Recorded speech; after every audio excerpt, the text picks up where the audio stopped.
یاره دی خو د دې فوج دونه بدکرداري شو کوله که نه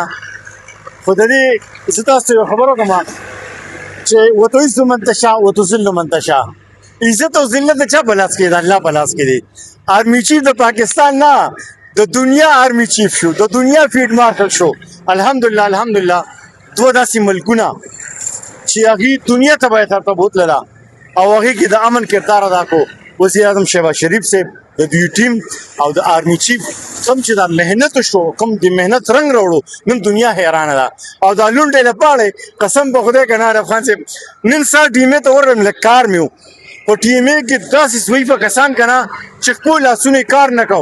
په 2023 کې ریټر شوي دي اوسه پورې ورته فنډ د پنشن میلاو نه شو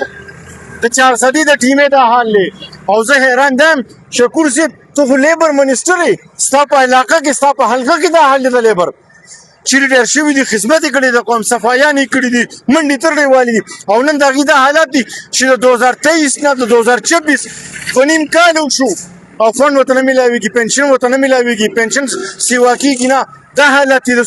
صوبه تباه برباده شوه او الحمدلله الحمدلله څنګه چې اسرائیل چغې وایي چې دا امن ولې راغی دلته په پاکستان کې دا یوت یې دغه شان چغې وایي چې دا امن ولې راغی خو زه وایم خو نن سبا دې تپوس وکړو او سر یې وکړو معلومات د بېګانه به د کیلو د وجنونه خرڅ شوي که نه د دې میډیسن والا چې حد به پې نه وي ځکه چې د دې کیلې اوس کار نه کوي او دا د سکون د دوایانې به خوري چې دا څونه سکون میلاو شو الحمدلله الحمدلله او دا کریډټ الله پاکستان له ورکو دا سوپر پاور پاکستان الله شو کو چې الحمدلله الحمدلله د امن دای جوړ شو پاکستان او دا ګوره ابراهیم علیه السلام ته الله وایي ای ابراهیم ته د امن دعا ولې غواړه بیا وروسته د روزګار دعا غواړه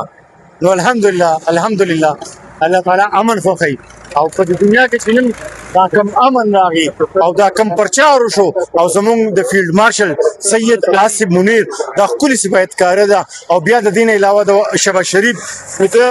زه کریډټ ورکوم او زه یو ته یم چې ښکلې برنال ولګوي چې دا جلن هم لږ کم شي او الحمدلله الحمدلله چې پاکستان له الله کوم عزت ورکړو زه به بیا هم دا ووایم چې وتعز من تشاء وتذل من تشاء چې الله تعالی څه کوي که نه او څه عزت چاله ورکوي هڅوک نشي کولی کني په خدای قسم د پاکستان به زه وایم چې 70% دا جاهله قوم یوت یې وي خو چې د دې کردار ته وګورئ چې دوی د دې پاکستان خورس کي ګوره دې نیاز یې ویلو وایي د پاکستان ته د ایټمي څه ضرورت دی ایټمي پلانټ په څه کوي